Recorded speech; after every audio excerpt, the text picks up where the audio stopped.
بنات السلام.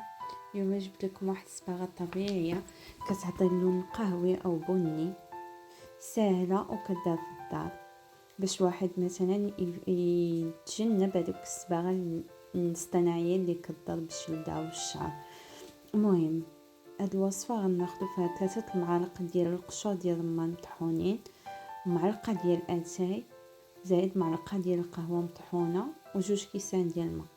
كنديروهم يغلاو مزيان واحد 15 دقيقه وكنطفيو عليهم، كنخليوهم من بعد يبردوا ونصفيوهم، ونزيدو عليهم واحد 2 معالق ديال القهوه سريعه الذوبان، ومعلقه ديال النشا، ومعلقه ديال الكاكاو والمر. كنرجعوهم فوق البوطه يغلاو حتى كيعقادوا كيوليو بحال الكريم. من بعد كنحيدوهم كنخليوهم يبردوا شي شويه. الوصفه فيها شويه الخدمه، ولكن سهله في المقادير ديالها، في المكونات ديالها، وكتعطي لون زوين سيرتو الا درتيها المره الاولى وعاودتيها حتى المره الثانيه. المهم ملي كتحيديهم من على البوطه كيوليو بحال الكريمه وكتخليهم يبردوا، كتزيدي عليهم 2 معالق كبار ديال الحنه وصفر بيضه، و2 معالق ديال زيت العود ولا زيت الزيتون. من بعد كتخلطي كل شيء مزيان مزيان مزيان حتى كتولي كريمه، يولي الخليط متجانس.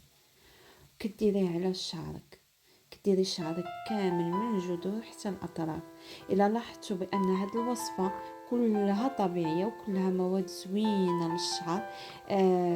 عارفين القشور ديال الرمان كيقويو الجلده وكيقصحوها، زيد عليها القهوه والبيض والزيت والحنه، هادو كلهم مقادير اللي زوينين. المهم ملي كديريها لشعرك كتخليها 4 سوايع، هي قد ما خليتيها قد ما مزيان قد ما كتعطيك اللون احسن وقوي. المهم ملي كديريها لشعرك كديري السلوفان صافي وتخليها، من بعد كتغسلي.